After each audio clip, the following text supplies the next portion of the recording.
Good. Everyone has good audio. They like their shot. I'm happy. My face is lit enough. You know, maybe.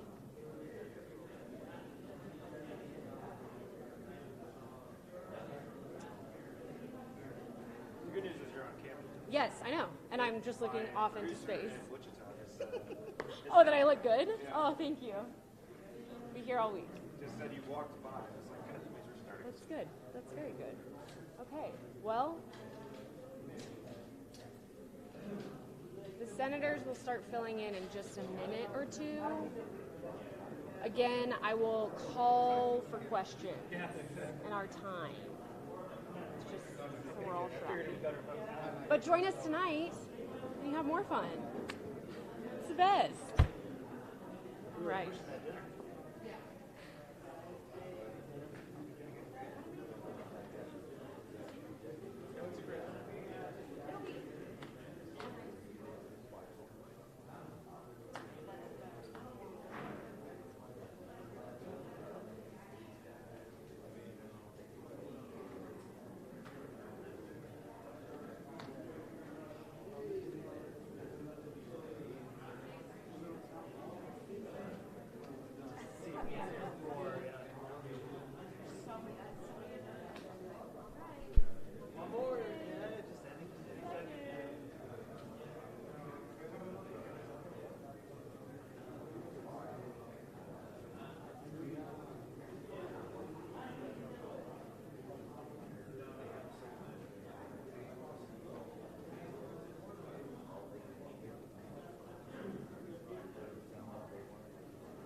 Senators, if you'd like to come around. True. Sorry, man. What are we doing? Two senators. Well, good afternoon, everybody. My name is John Cornyn. I have the great honor of representing the 30 million people who call Texas home. We have a 1,200-mile border with Mexico. We're at ground zero when it comes to the border crisis that we're experiencing.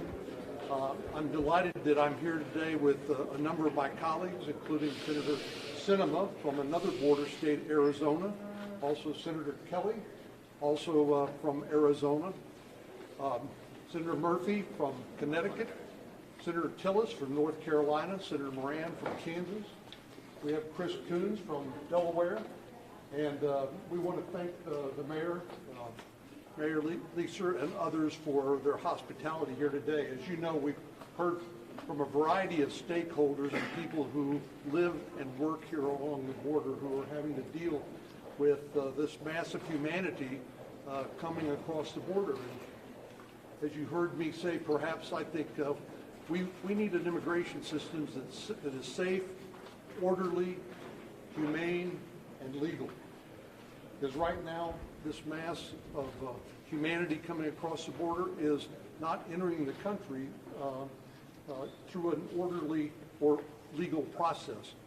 We're trying to figure out how to cope with it. That's we keep hearing from President Biden and Secretary Mayorkas and others that they need Congress to step up and to provide some answers. And I'm happy that we're here with a bipartisan delegation, as you can see, from around the country, people who are interested in coming up with answers to the questions that we're being asked when it comes to dealing with the current crisis here at the border. So, Mayor, thank you for your hospitality here. Thank you for the great way you and the city of El Paso have dealt with this challenge, and we hope to provide you some help here soon. Let me turn it over to Senator Sinema. Thanks so much, John. And John, thanks so much for hosting us all in your great state. I've been able to visit Texas a number of times in recent years to see firsthand how broken the system is here, as it is in my home state of Arizona. It is undeniable that our federal immigration system is broken and has been broken for many, many years. As a child of the border, born and raised in southern Arizona, it has been my life. And I know it has been the life of all the folks who live in El Paso and along southern Texas as well. But the federal government's failure to address this issue over the last 40 plus years needs to stop now, because as great of a job as the folks of El Paso are doing at the city, at the county, at the nonprofit, and at the federal level, as hard of work that they're doing to try and manage this crisis, the fact remains that it is indeed a crisis. And the challenges that we saw just several weeks ago in El Paso could come back at any time to see those numbers, the mass of humanity, as John mentioned, coming back to overwhelm this small city, just like other small cities along border communities in Texas and Arizona. That's why we're working together in a coalition to find a congressional answer to this problem. We call on the administration to do a better job of administering the laws that we have in place, but we know that it is our job as members of Congress to change those laws and close the loopholes so we can indeed create a system that works for all people, that allows those who want to come to this country for a fresh start to have an opportunity to do so safely and legally, and it ensures that we are controlling and stopping the entry into this country of drugs and those who wish to do harm to others or to our country. So you'll see us head back to Washington in several weeks, and our bipartisan coalition will continue to work. Some of you are probably aware Senator Tillis and I worked on a framework before the winter holidays. We hope to continue fleshing that framework out, getting input not just from everyone we've met with here today, but from our colleagues who've experienced this trip, and to move forward with legislation that can pass both chambers, get signed into law by the president, and finally create an immigration system that works, both for migrants and equally importantly, for our border communities who've been suffering these last several decades. I'd like to now turn it over to Christopher Coons. Thank you. I'd like to thank Senator Cornyn and Senator Sinema for the invitation to join them in Texas and in Arizona. I've been to the border before, but I have not been to our border with a bipartisan group, so I jumped at the chance. We just spent more than an hour listening to the whole range of possible opinions about what is the challenge, what is the opportunity, and what we should do next. And I just want to remind everybody, our country was treated to an interesting visual at a different border a week ago. President Biden and Republican leader McConnell shaking hands on the border between Kentucky and Ohio to recognize, along with the Republican governor of Ohio and the Democratic governor of Kentucky, that we in the Congress had appropriated the funding to fix a bridge that was about to fall down. In Congress, I think it's our job to fix big problems that impact the American people. And I am thrilled to be able to have the opportunity to hear from the leaders of El Paso, to be with this great bipartisan group of senators, and to tackle a significant challenge before us that we can address if we can simply hear each other and try harder to find solutions.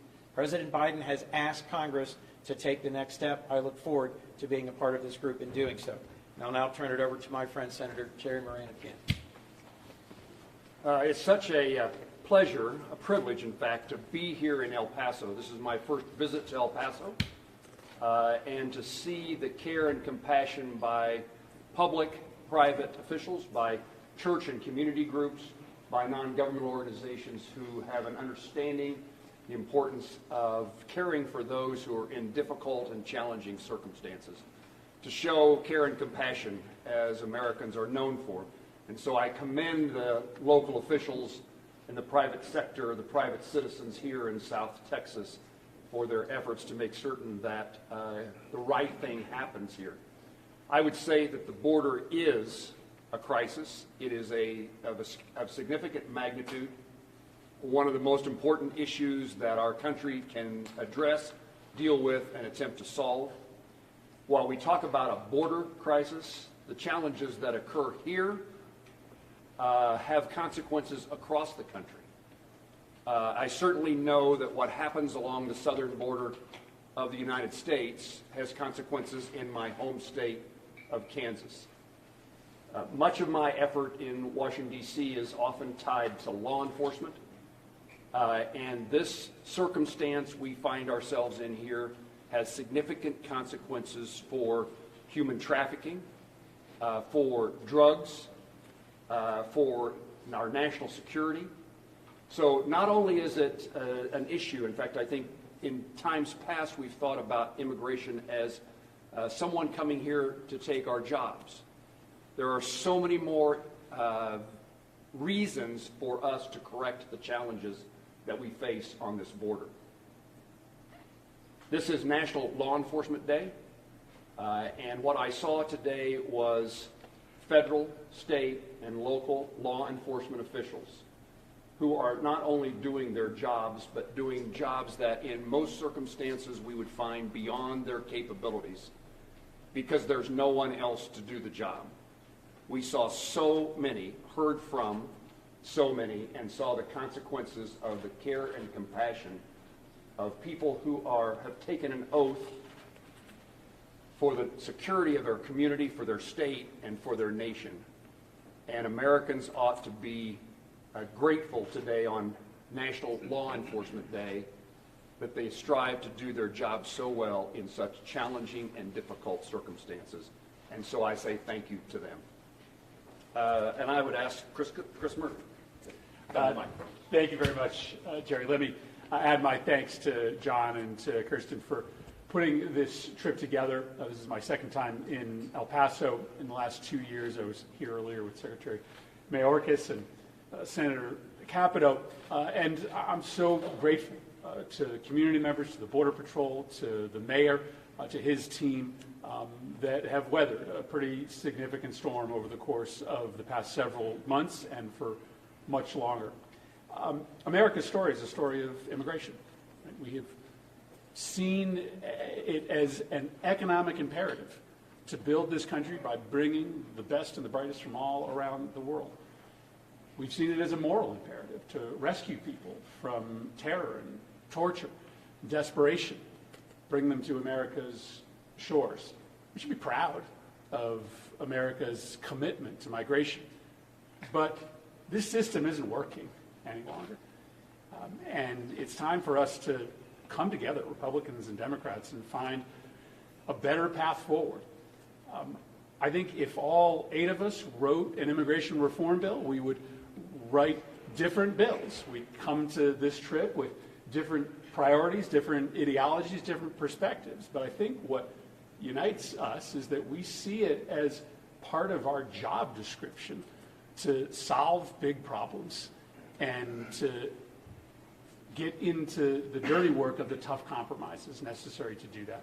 So I've already learned a lot being here on the ground in El Paso this morning and this afternoon. I look forward to our trip tomorrow in Arizona. I am so grateful to those that are dealing with a system of laws that simply does not work any longer.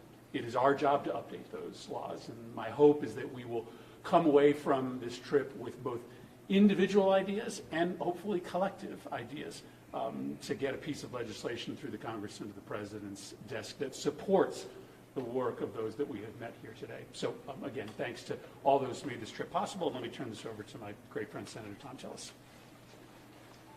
Thank you. I'm Tom Tillis from North Carolina. I'm not going to repeat what my colleagues have said. I agree with all of it. What we have to do is get to work.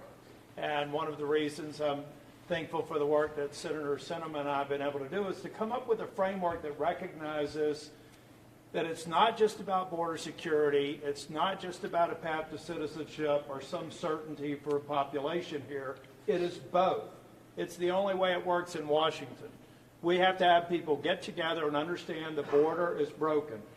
Most of the Border Patrol agents aren't patrolling the border. They're doing jobs they didn't sign up to, and we need more of them. Many people have a valid reason to actually look for a path to citizenship. There's a number of other people in between. And it's on Congress to figure out the right balance, and I think the time is now. Kelly. Thank you. Great to be back in El Paso. I used to spend a lot of time here in my 15 years at NASA. I used to come out here about once a week, but it's been a while. Fly at the White Sands Missile Range. So good to be back. We saw a lot of interesting things today. We spent some time with CBP and Border Patrol at the processing center here in town, and just got a lot of really compelling information. I have to say I've spent a lot of time on the border in Arizona, like my colleague Senator Sinema has.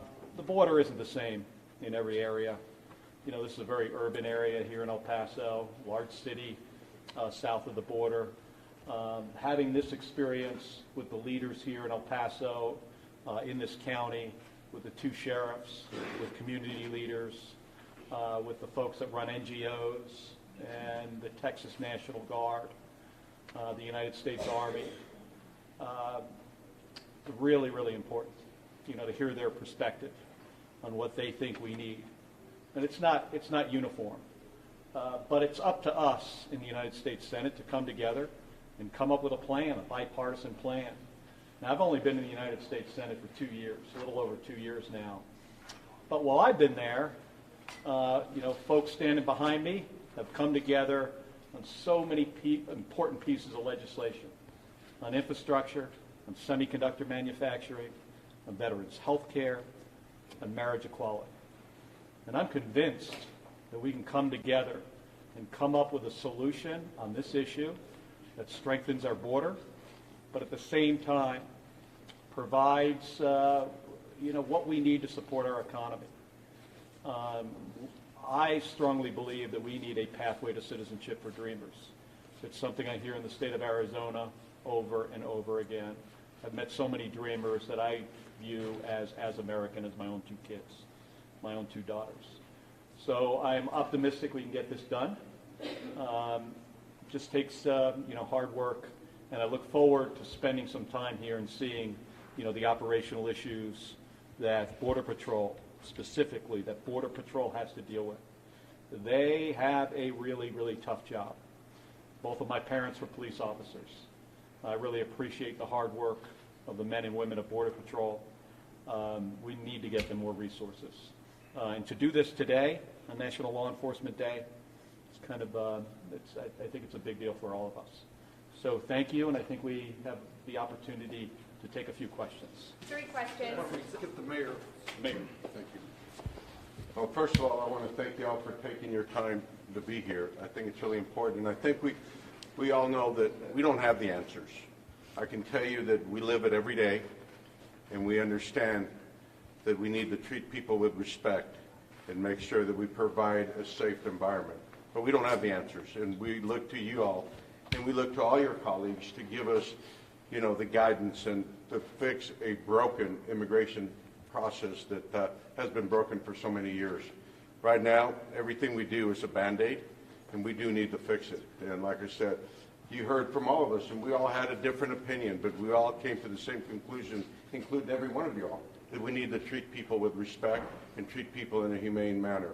So, this is really important, and I want to thank you all for coming here and listening to us, but again, wanting to make sure that as a country, we come up with a solution that will make America a better place to live. Thank you. Mayor Leeser, thank you for your leadership. And thanks to all the other leaders here in the county and in the city. We're happy to answer a few questions. Senator Cornyn, this has been one of the most vexing challenges on Capitol Hill for many, many years, thinking back to 2018, the last time you guys tried this on the floor. Aside from this very bipartisan group you have here today, what gives you confidence that this time will be any different?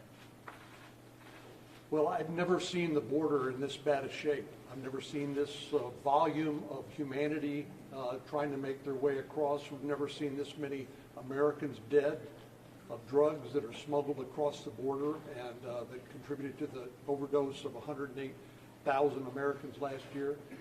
This is a crisis. I think we've all used that word, but there's nobody else to turn to.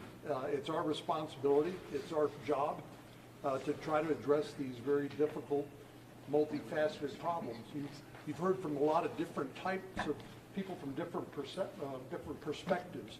And that demonstrates the challenge of coming up with a single solution. But I just think there's no alternative but to step up and try to deal with this the best we can. This group of senators has a history of dealing with tough challenges, political challenges, and so we're all interested in solutions. And I think this current crisis cries out for a solution. Senator, you mentioned, looking at time frame wise, obviously we just got through one election, another one's going to be here before you know it. You talked about trying to get something done soon, I think was the word you used, sir. Can you kind of talk us through the time frame here? Is it presenting ideas by May 1 and then moving from there? And I know you don't have a crystal ball, but can you kind of walk us through, should we be waiting with bated breath for next week, next year? What should we be looking for? Well, as you all know, shortly before the holidays, Senator Tillis and I released a framework, and it is just that. It is a bipartisan framework that starts a discussion around the challenges that we see and the work that needs to be done as we move forward. As we know, the U.S. House has just changed control. We expect that the U.S. House will, at some point, be able to pass a package, hopefully, dealing with border issues. If they're able to send us a package on border issues, then the Senate can add to that and add some of the other things that we've been talking about with asylum reform, making sure we're supporting our men and women in blue at the border, and dealing with issues of legalization for dreamers, et cetera. But it'll take a bipartisan coalition to do that in the United States Senate, and then we have to send it back to the House. So it's kind of a lengthy process. I think it would be premature to give any kind of estimates about dates. What I think is more important is watching to see as this energy is growing. You know, as John mentioned and as Mark mentioned before him, this is a Senate that has shown a lot of ability to get things done. In the last 2 years, we were extraordinarily effective in getting bipartisan achievements for the American people, and we're going to just keep building on that. So we don't have a specific time frame, but we're working on it, as you can see, already have been working on it, and we're working on it right now. You don't think the presidential election would have any impact on trying to get anything done? I don't know. Like most people, I'm probably not paying much attention to the presidential election. We've had elections, I think, every 2 years since 1789. So it's no excuse to say, well, there's going to be another election soon. There always is. There's always going to be another election. I would just add, Senator Sinema and I and Tony Gonzalez, a Republican who represents part of El Paso, Henry Cuellar, Democrat from Laredo, in 2021 introduced the Bipartisan Border Solutions Act. We had this crazy idea that maybe if we had a bipartisan, bicameral, in other words, the Senate and the House come together on a plan, a modest plan to get us started in this conversation, that maybe, just maybe, the administration would take us up on it. That hasn't happened to this point. My hope is that President Biden's visit to the border yesterday represents a change in approach and a recognition that we have to work on this together. So I can't predict either what the timetable will be, but I know that we have no alternative but to address this as fast and as vigorously and as smartly as we can.